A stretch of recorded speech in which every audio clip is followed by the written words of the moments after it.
विभाज्यता के नियम बहुत इम्पोर्टेंट टॉपिक है। इससे अच्छा टॉपिक हो ही नहीं सकता है। जितने भी बच्चे ग्रुप डी के हैं भैया, ये टॉपिक पे ज़्यादा फोकस करना। आज मैं तुमको बताऊंगा कि विभाज्यता का क्या नियम है। यूनिट डिजिट किसी भी संख्या का क्या क्या हो सकता है। 0 हो सकता है, 1 हो सकता है, 2 हो सकता है, 3, 4, 5, 6, 7, 8, 9।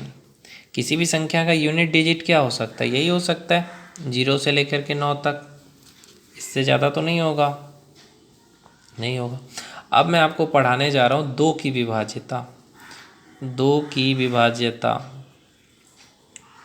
Divisibility of 2। 2 की विभाज्यता क्या होगी? 2 की पावर 1। तो 2 की विभाज्यता क्या होगी? देखो, जिसका इकाई का अंक, देखो इकाई अंक जो है वो क्या होना चाहिए? इकाई अंक 2 होना चाहिए या 0 होना चाहिए। तो समझ जाएंगे कि 2 से विभाजित है। जैसे कोई भी संख्या ले लें जिसका इकाई का अंक जैसे 2 है, या एक संख्या इसका इकाई का अंक 0 है, इसका इकाई का अंक 2 है, तो हम समझ जाएंगे कि ये 2 से क्या है, विभाजित है। करके भी आप देख लो, 112, 2 पंचे 10, 2 छाके 12, कट गया ये 2 से 112, क्योंकि इसका यूनिट डिजिट क्या था, इकाई अंक 2 था। अब ये कटेगा कि नहीं? ये भी कट जाएगा, 55 दूनी 110 होता है ना। तो अगर इकाई का अंक 0 है या इकाई का अंक 2 है तो 2 से विभाजित हो जाएगा कोई भी संख्या। तो इसको हम क्या लिखते हैं, 2 की पावर 1। अगर मैं 4 की विभाज्यता के बारे में बात करूं कि 4 की विभाज्यता क्या है मेरे भाई। 2 की विभाज्यता तो मैंने सिखा दी, अब 4 की विभाज्यता क्या है? जिसका अंतिम का 2 अंक, अंतिम का 2 अंक क्या होना चाहिए? 4 से विभाजित होना चाहिए। और दूसरा चीज़ डबल 0 होना चाहिए। कैसे? यहाँ पे मैं लिखूँगा 2 की पावर 2 में 2 की पावर 2 लिखूँगा 4 को।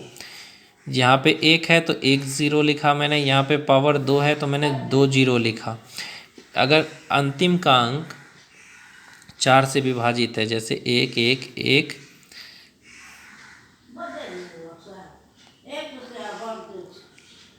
8 और 4। अब अंतिम का 2 अंक, अंतिम का 2 अंक क्या है? ये 4 से विभाजित है। या अगर अंतिम का 2 अंक 0 0 है तो क्या होगा? ये 4 से विभाजित होगा। करके आप देख सकते हो, 1 1 1 84 है, इसको करके देख लो, 4 से करके देखो, 4 दूनी 8, 4 दूनी 8, 3, 4 7 28, 7 28,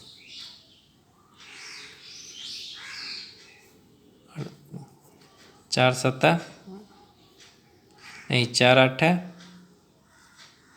4 9 36, 4 9 करके देखो, 4 9 36, 8 में से 6 के लिए 2, 4 6 के 24, कट गया पूरा पूरा।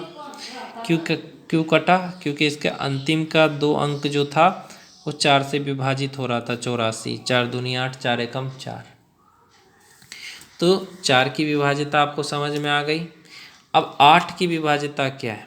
अब मैं ये सब करके नहीं बताऊंगा, डायरेक्ट आपको रूल लिखवाऊंगा। तो चलिए आप डायरेक्ट रूल पढ़ेंगे हम लोग। रूल जो है डायरेक्ट पढ़ेंगे।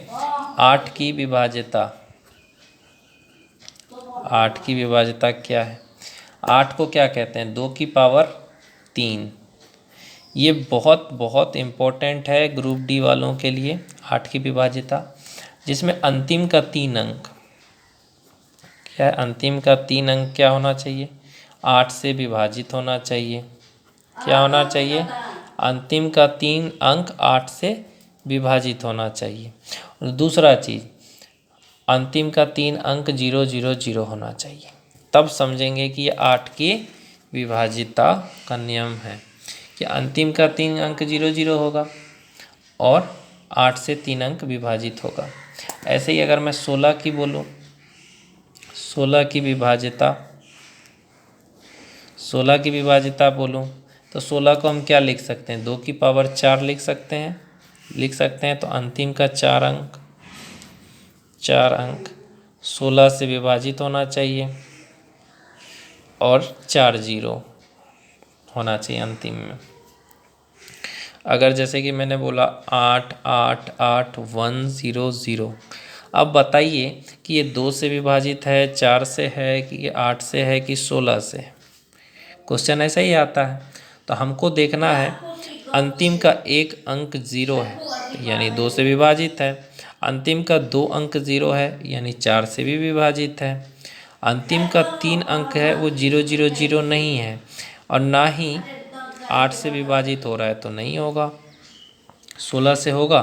अंतिम का 4 अंक हो रहा है विभाजित, नहीं होगा। करके देख लो। ये 4 जीरो भी नहीं है। 81 100, 16 से करके 16 पंचे 80, 16 का 16 दूनी 32, 16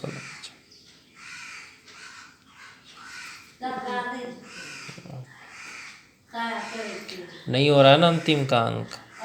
भैया अंतिम का अंक जब नहीं हो रहा है, मैंने कहा ना 8 से नहीं होगा तो 16 से भी नहीं होगा। सिंपल है। 16 की विभाज्यता आपको समझ में आ गई होगी भाई। अब मैं बात करता हूँ 5 की विभाज्यता।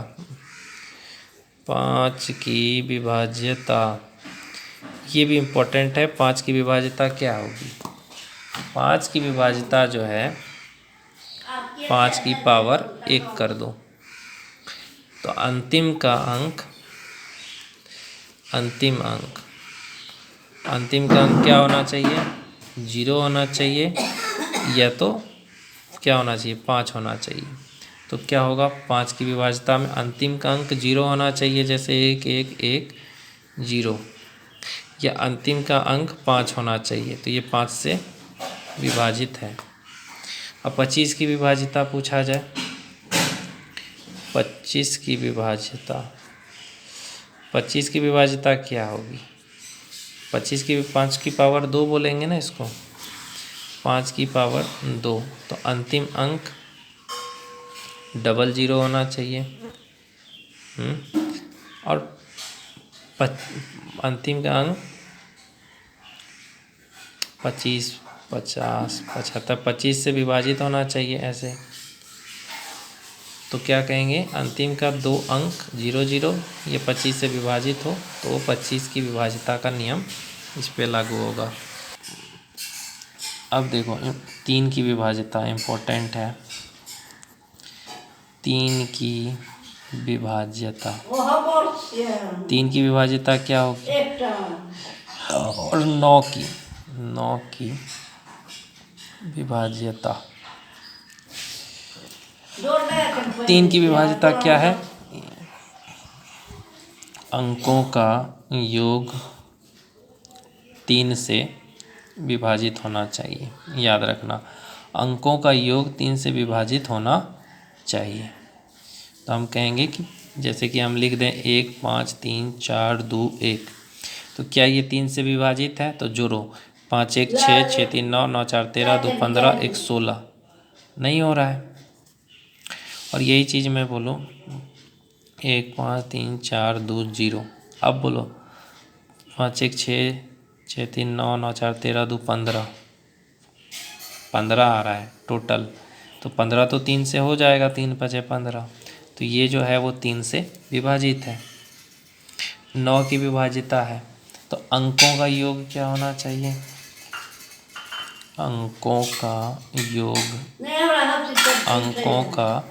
9 की विभाज्यता क्या कहते हैं? अंकों का योग क्या होना चाहिए? 9 से विभाजित होना चाहिए। तो क्या कहेंगे कि 9 से विभाजित है। अब 10 की विभाज्यता।